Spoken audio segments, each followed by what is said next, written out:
Baiklah, selamat pagi saudara-saudara. Semangat, semangat, semangat terus ya. Untuk materi selanjutnya pada mata kuliah Hukum Perdata 1, di mana pada perkuliahan yang terdahulu saya telah membuatkan video dan bahasan terakhir mengenai subjek hukum. Artinya adalah mengenai segala sesuatu yang mengandung atau sebagai penyandang hak dan kewajiban.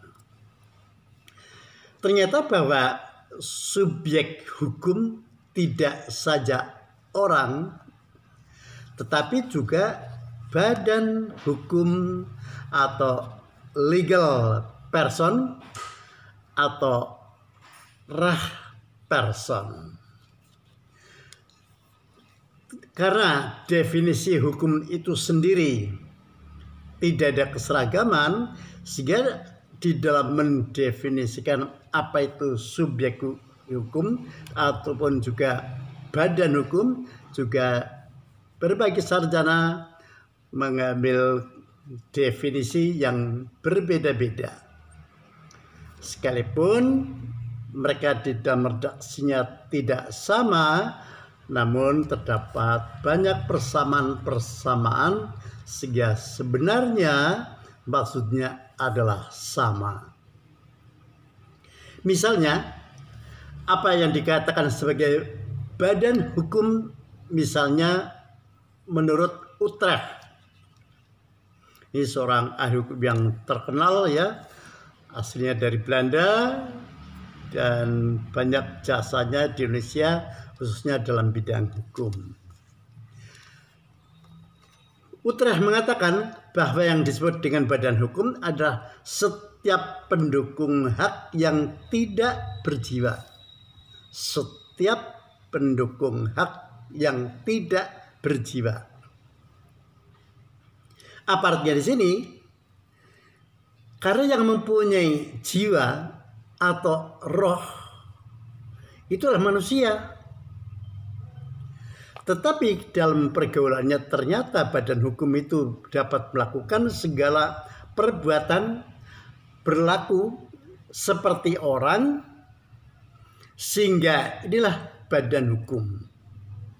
Atau juga kalau misalnya pendapat dari Frederick Karl von Savigny, sebenarnya badan hukum itu tidak ada, adanya hanya ada di dalam bayangan manusia. Dalam bayangan manusia ini seolah-olah ada segala sesuatu yang dapat melakukan perbuatan hukum, itulah badan hukum. Jadi sebenarnya bahwa yang disebut dengan subjek hukum itu hanya manusia. Jadi kalau badan hukum hanya dalam bayangan manusia. Disamping oleh Utrecht, juga banyak ahli hukum yang lain, misalnya Rahmat Sumitra. Rahmat Sumitra mengatakan apa yang disebut sebagai badan hukum adalah suatu badan yang dapat mempunyai harta kekayaan, hak dan kewajiban seperti orang pribadi. Jadi ternyata bahwa apa yang dikatakan oleh Pak Sumitro ini merupakan kelanjutan dari pendapat dari Utrecht. Adanya sekelompok orang yang dapat mempunyai kekayaan sendiri, artinya kekayaan ini terpisah antara kekayaan dari para pendiri dengan kekayaan dari suatu badan hukum. Oleh karenanya di sini, karena mempunyai kekayaan sendiri yang terpisah dengan kekayaan pendiri, ia pun juga dapat melakukan segala hak dan kewajiban seperti manusia. Beda lagi, misal menurut Profesor Subekti, apa yang disebut sebagai suatu badan hukum adalah suatu perkumpulan atau suatu badan yang dapat memiliki hak, dapat melakukan perbuatan hukum seperti manusia, memiliki kekayaan sendiri, dapat digugat, ataupun juga dapat melakukan suatu gugatan. Sehingga dari apa yang dikatakan di atas ini, sebenarnya tujuannya atau maksudnya adalah sama, namun berbeda di dalam pengungkapannya. Yang lebih mendekati dalam mendefinisikan hampir sama, yaitu pendapat dari Pak Rahmat Sumitro dengan Profesor Subekti. Mempunyai hak, mempunyai kekayaan sendiri, yang kekayaan ini terpisah antara kekayaan dari milik badan hukum dengan kekayaan pribadi para pendiri dari suatu badan hukum tersebut.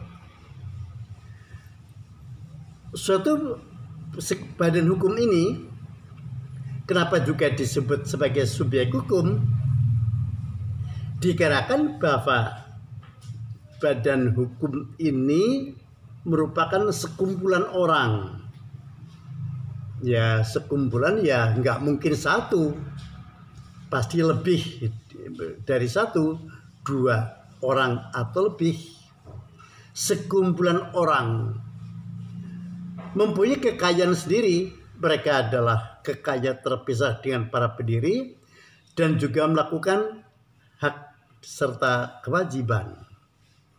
Ia pun juga dapat melakukan kegiatan-kegiatan dalam bidang ekonomi misalnya, karena tujuannya adalah pada dasarnya untuk mencari keuntungan. Dari apa yang saya sebutkan di atas, maka oleh selanjutnya unsur-unsur dari badan hukum, saya ulangi, unsur-unsur dari badan hukum seperti pendapat dari Profesor Subekti. Unsur pertama yaitu terdiri dari sekumpulan orang.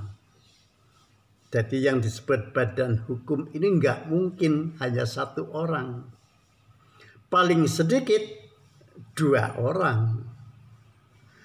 Bagaimana kalau kita yang tadinya pada waktu mendirikan ini hanya 2 orang, seorang pria dengan wanita mendirikan badan hukum, sehingga kemudian mereka terjadi perkawinan. Kalau sudah terjadi perkawinan di dalam persekutuan, sehingga di sini harus dilakukan penambahan supaya tidak hanya 1 orang, 1 keluarga, sehingga dalam waktu 6 bulan harus telah ditambahkan 1 orang lainnya lagi, sehingga paling tidak 2 orang. Jadi tidak boleh 1 keluarga atau di sini suami istri menjadi dianggap sebagai 2 orang, itu tidak bisa. Karena dikatakan sekumpulan orang. Yang kedua yaitu mempunyai hak dan kewajiban. Karena ia mempunyai hak dan kewajiban sebagai badan umumnya, maka ia dapat melakukan kegiatan-kegiatan dalam bidang ekonomi. Misalnya, mereka secara bersama-sama mengikuti suatu lelang atau tender, ataupun juga mereka menjalankan usaha-usaha seperti orang pada umumnya, ataupun juga mereka juga mempunyai kewajiban-kewajiban lainnya seperti orang, yaitu misalnya kewajiban untuk membayar pajak. Ini unsur pertama. Unsur yang kedua yaitu unsur ketiga yaitu mempunyai kekayaan sendiri. karena mempunyai kekayaan sendiri, maka di sini jelaslah kekayaan badan hukum ini terpisah dengan kekayaan dari para pendiri. Karena badan hukum ini dapat melakukan perbuatan-perbuatan hukum seperti manusia, sehingga di dalam mengekspansinya usahanya, dimungkinkan bahwa si badan hukum tersebut mencari kredit, pinjaman, sehingga yang dijadikan jaminan adalah kekayaan badan hukum itu sendiri. Jadi benda-benda sebagai jaminan utang adalah benda-benda milik badan hukum, bukan milik pribadi si pendiri.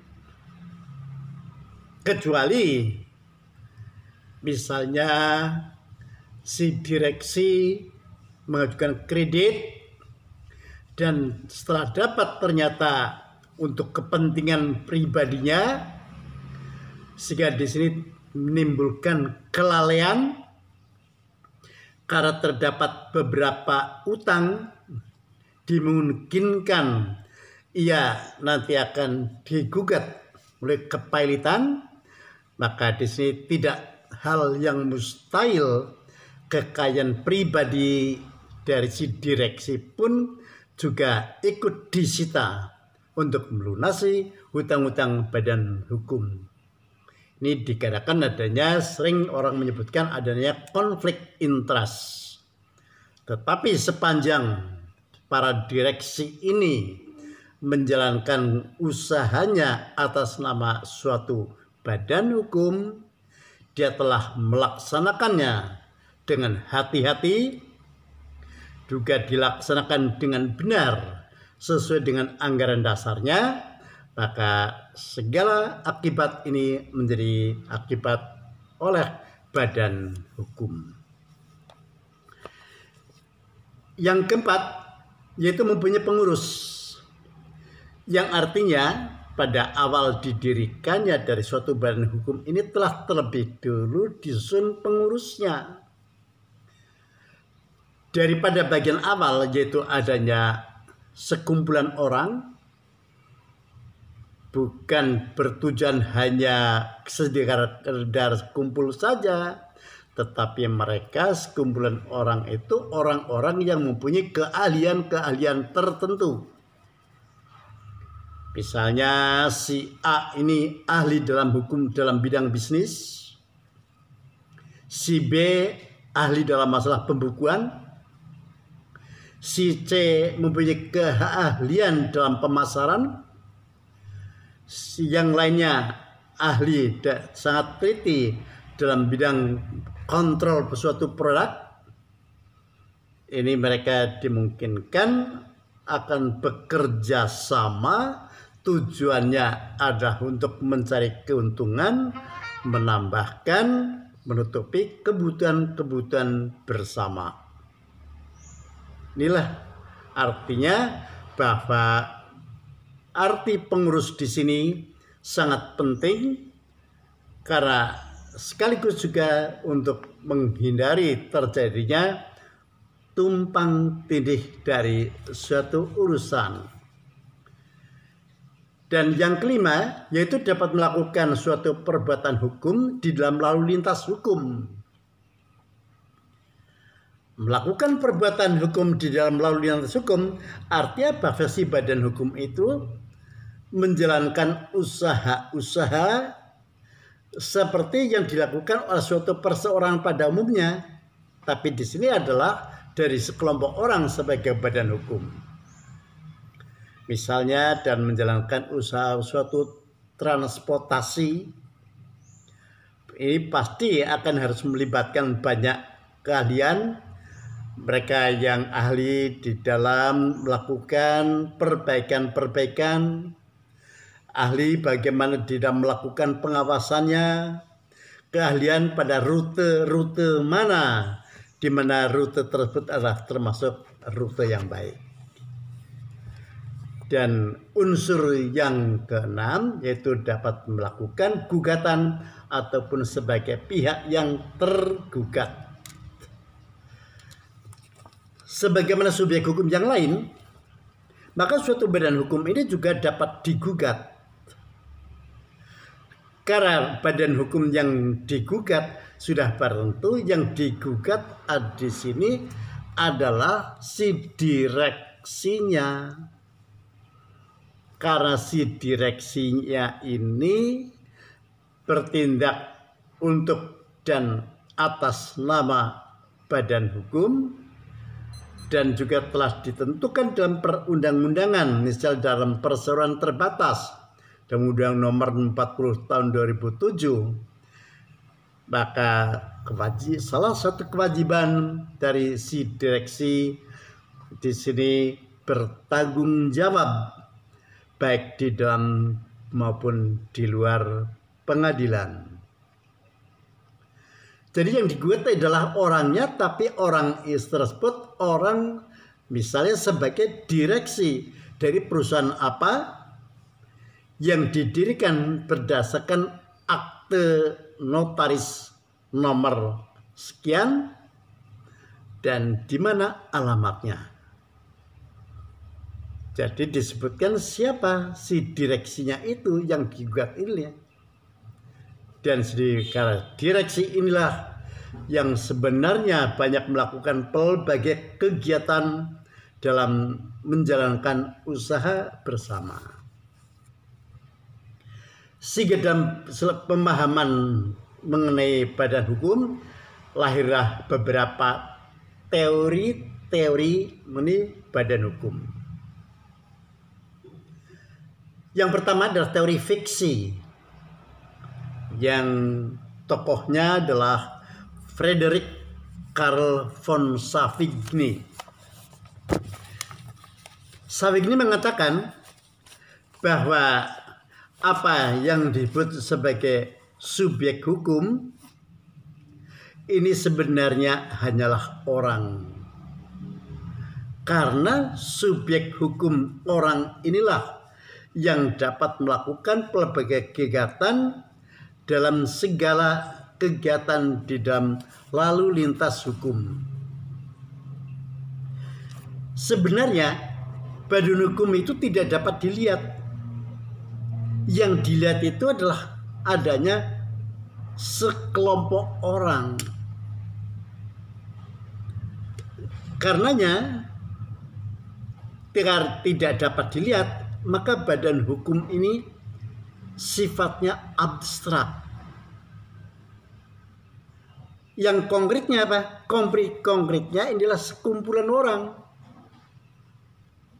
Karena sekumpulan orang ini bekerja bersama-sama, inilah yang seperti dalam bayangan manusia, inilah sebagai subjek hukum.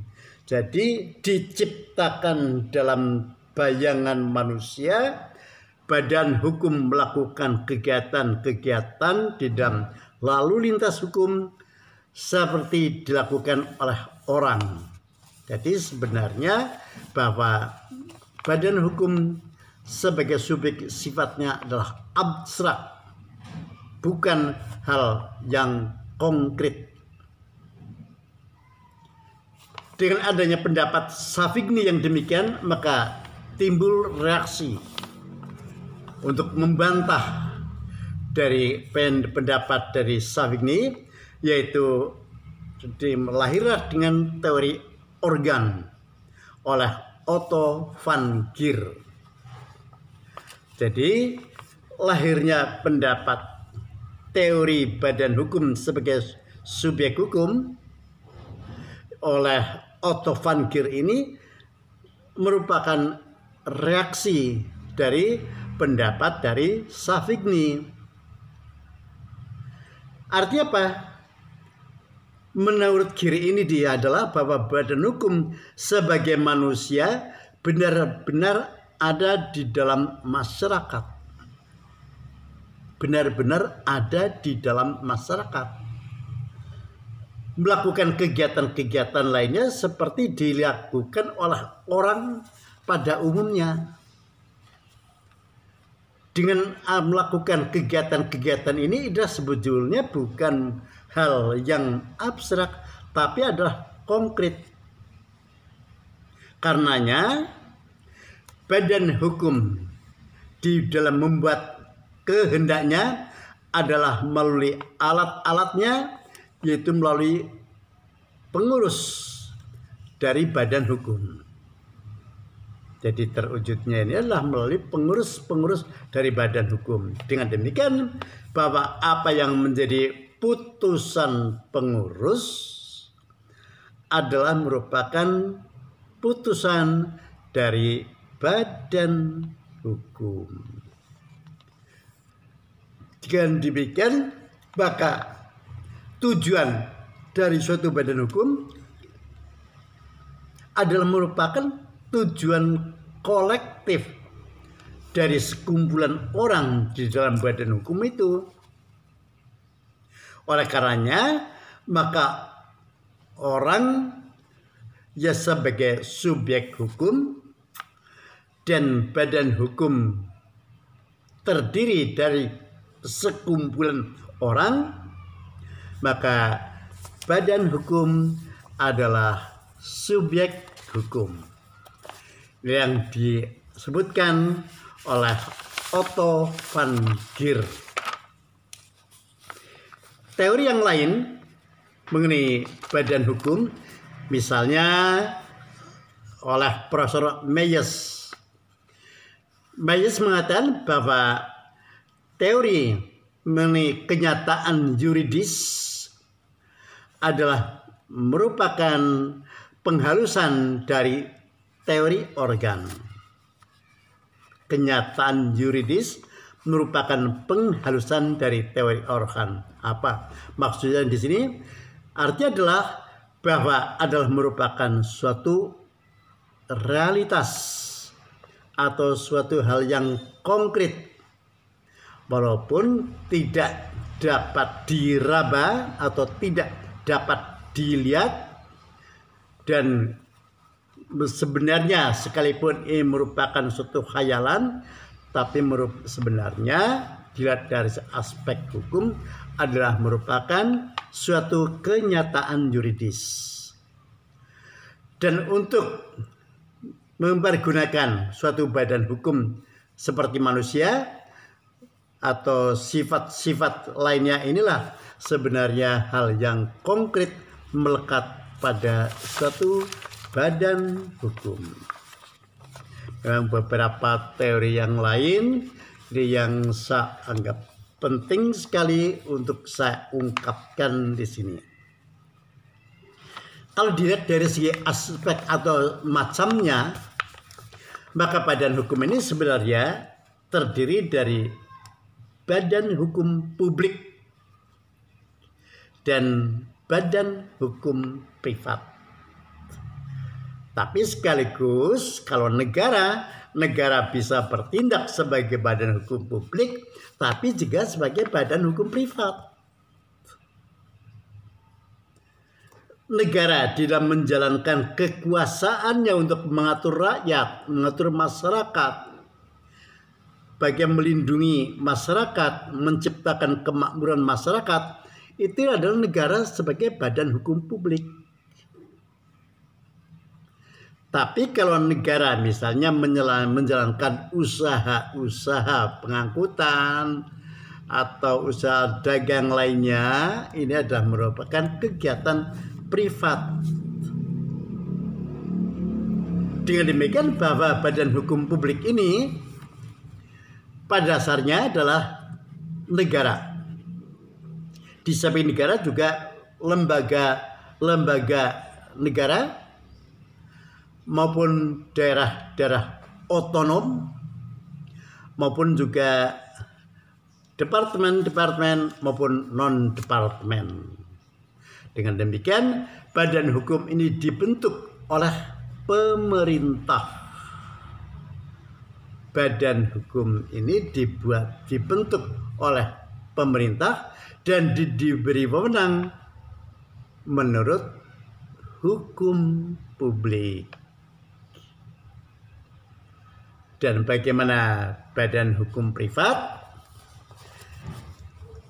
Mengenai badan hukum privat, pada dasarnya ada suatu badan hukum yang diselenggarakan oleh kepentingan privat. Oleh karenanya, kalau dilihat dari segi macam-macamnya, ada badan hukum privat yang tujuannya untuk mencari keuntungan. Badan hukum privat yang tujuannya adalah untuk mencari keuntungan. Misalnya apa? Perseroan terbatas. Koperasi juga badan hukum, tapi tidak semata-mata mencari keuntungan, tapi semata-mata untuk memenuhi, mencukupi kebutuhan anggotanya. Ada bentuk badan hukum yang lain, yaitu yayasan. Yayasan tidak mencari keuntungan. Yayasan adalah tujuan sosial. Oleh karena itu, tadi telah saya sebutkan, dari segi macamnya, ada suatu badan hukum yang mencari keuntungan, itu misalnya perseroan terbatas. Tapi yang kedua itu ada tujuan untuk memenuhi kesejahteraannya, itu misalnya koperasi. Dan yang ketiga tujuan ideal, misalnya mempunyai tujuan untuk memajukan dalam bidang pendidikan, dalam bidang sosial, dalam bidang keagamaan, dalam bidang kebudayaan. Inilah yang pada umumnya dilakukan oleh suatu yayasan. Jadi badan hukum ini ada badan hukum publik dan badan hukum privat. Dengan adanya badan-badan hukum ini, kita harus bedakan antara badan hukum dengan badan usaha, karena badan usaha bisa berbentuk sebagai badan hukum, juga dapat berbentuk non badan hukum. Kalau badan usaha tadi berbentuk sebagai badan hukum, misalnya adanya perseroan terbatas, yayasan, maupun koperasi. Dan sedangkan untuk badan usaha non badan hukum, misalnya suatu persekutuan perdata, firma, komanditer vennootschap, maupun usaha perorangan PO dan sebagainya, ini adalah merupakan badan-badan usaha yang non badan hukum. Dan bagaimana mendirikan suatu badan hukum, misalnya perseroan terbatas, terlebih dulu dikumpulkan ada sekumpulan orang, paling tidak ada 2 orang. Dengan terkumpulnya lebih banyak orang adalah lebih baik lagi, dikarenakan di dalam perseroan terbatas ini sebenarnya yang dimaksudkan untuk terjadi akumulasi modal. Modalnya semakin bagus, semakin kuat, semakin besar, akan dapat menjalankan berbagai usaha, misal transportasi, dalam bidang perdagangan, dan jual beli, ATK, dan sebagainya. Dari sekumpulan orang ini, mereka telah sepakat dan harus mencapai apa sih nanti sebagai nama dari suatu badan hukum itu. Karena dari sekumpulan orang ini sudah barang tentu apa sih nama badan hukum. Diusahakan jauh mungkin bahwa nama ini jangan sampai menggunakan nama yang sama seperti nama yang telah dipakai oleh badan hukum lain. Nama itu penting. Yang kedua, di mana domisilinya suatu badan hukum ini. karena kaitannya dengan ada yang melakukan perbuatan-perbuatan hukum di dalam lalu lintas hukum. Kalau ternyata ia digugat atau melakukan suatu gugatan termasuk dalam wilayah kekuasaan peradilan mana, sehingga ia harus mempunyai tempat atau domisili. Yang ketiga, apabila menjadi kewarganegaraan dari badan hukum ini menjadi kewarganegaraan masyarakat karena didirikan berdasarkan hukum Indonesia, karena ini perseroan terbatas, maka harus memenuhi ketentuan dalam Undang-Undang Nomor 40 tahun 2007. Inilah kewarganegaranya. Yang keempat harus jelas nanti dituangkan di dalam anggaran dasar apa sih maksud serta tujuannya didirikan suatu badan hukum. Yang jelas adalah untuk mencari keuntungan. Tujuan mencari keuntungan ini bidang apa yang memungkinkan? Pasti dalam menjalankan usaha ini harus sesuai dengan keahlian yang dimiliki. Kalau menjalankan suatu usaha tanpa didasari adanya suatu keahlian, dapat dikatakan pasti tidak akan tercapai tujuannya.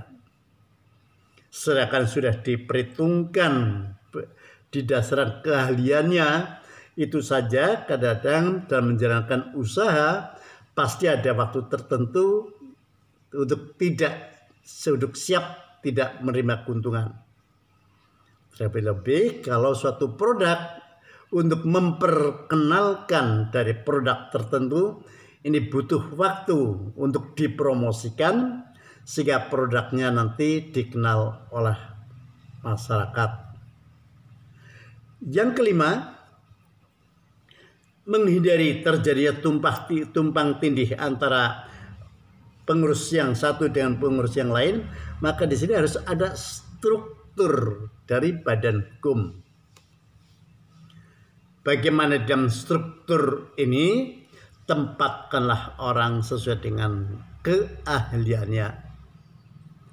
Dengan penempatan orang-orang tersebut sesuai dengan keahliannya, maka akan terhindarlah dari kerugian-kerugian yang tidak diinginkan. Yang selanjutnya, keenam, di dalam undang-undang telah menentukan harus ditentukan untuk jangka waktu berapa lama. Namun kalau saya melakukan penelitian beberapa waktu yang lalu, pada umumnya di dalam anggaran dasar ini tidak menentukan mengenai jangka waktunya untuk berapa lama. Padahal dalam undang-undang telah menentukan harus ditentukan jangka waktunya untuk berapa lama. Yang ketujuh, modal. Modal adalah sangat penting.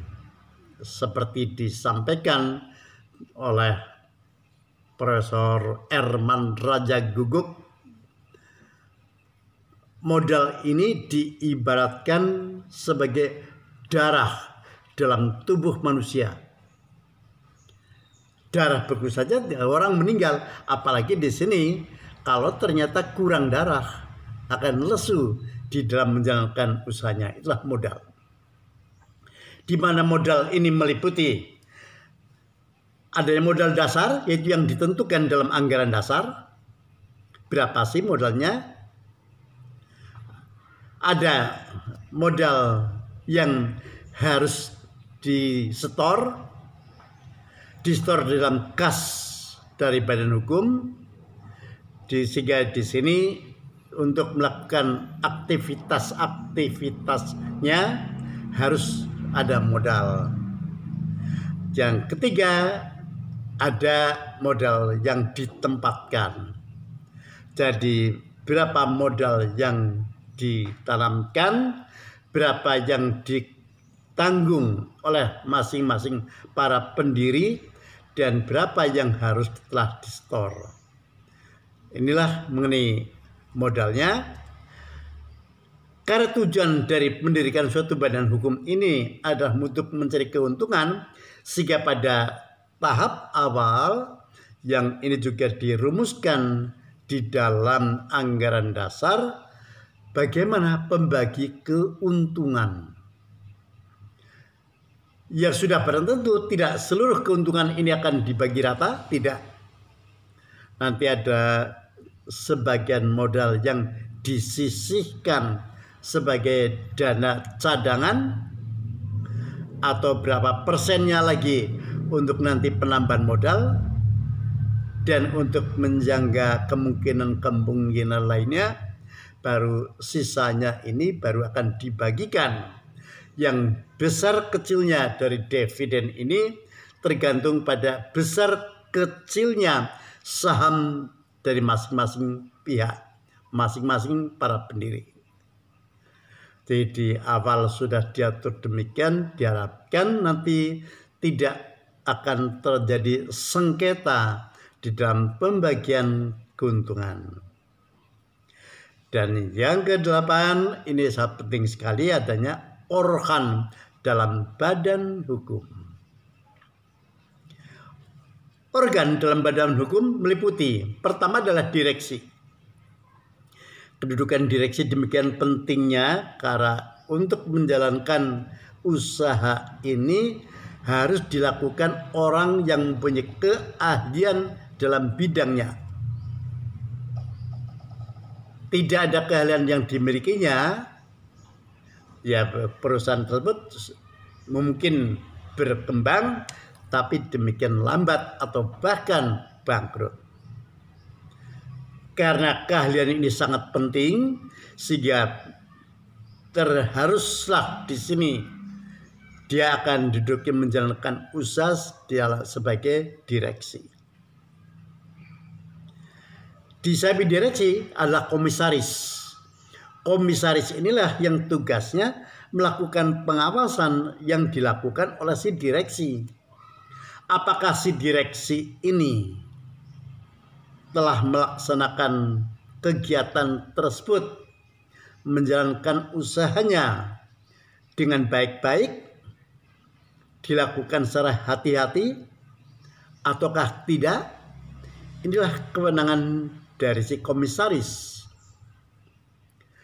Bahkan kalau dinilainya bahwa si direksi ini mulai menyimpang dari anggaran dasar, di sini wajib dilakukan peringatan oleh komisaris.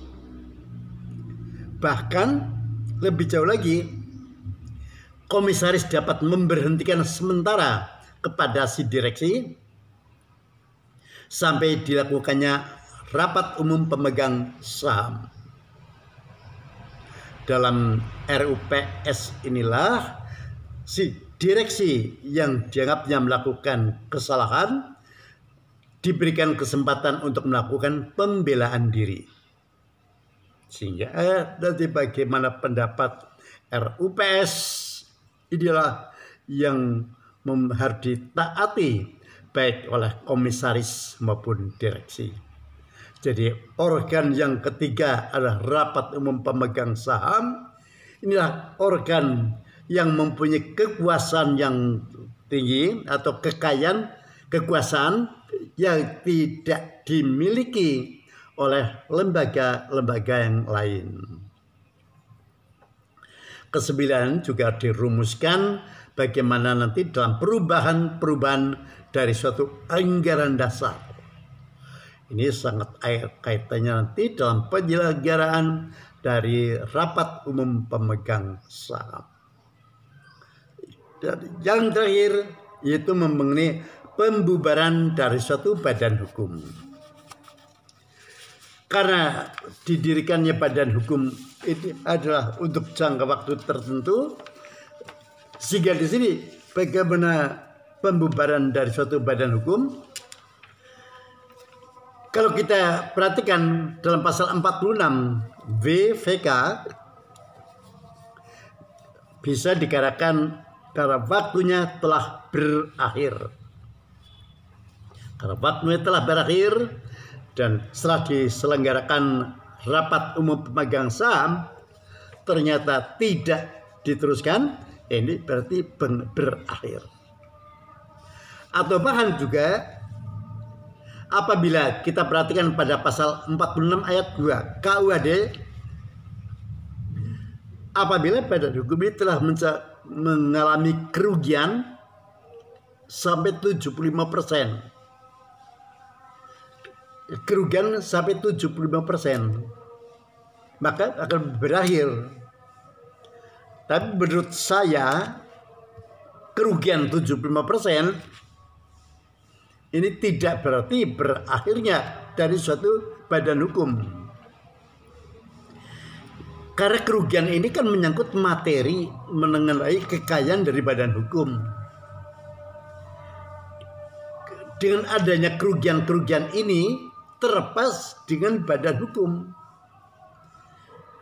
Berakhirnya badan hukum itu memang kalau waktunya telah habis atau oleh rapat umum pemegang saham sewaktu-waktu dibubarkan.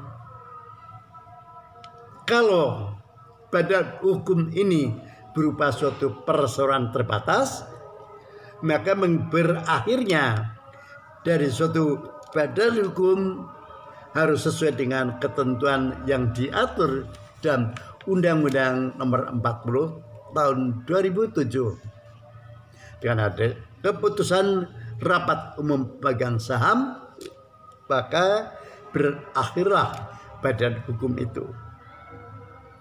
Banyak pendapat lain yang mengatakan bahwa dengan ada insolven atau insolvensi juga badan hukum itu menjadi bubar.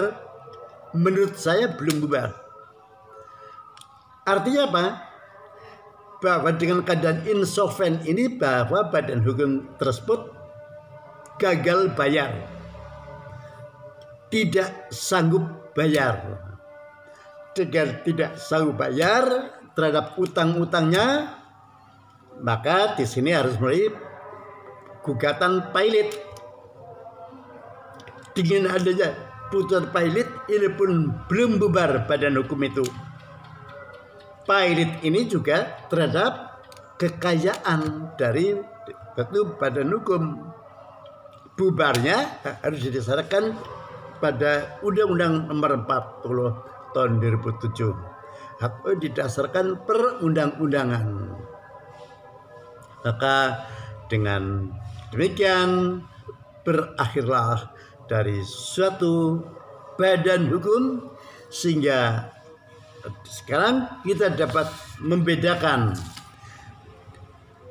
antara subjek hukum orang dan subjek hukum yang berbentuk badan hukum. Dilihat dari pelbagai hal, maka kita akan menemukan perbedaan-perbedaan tersebut. Demikian mengenai badan hukum, dan selanjutnya nanti akan perbedaan selanjutnya kita perhatikan dalam rencana per bulan semester atau RPS. Selamat pagi saudara-saudara, semangat!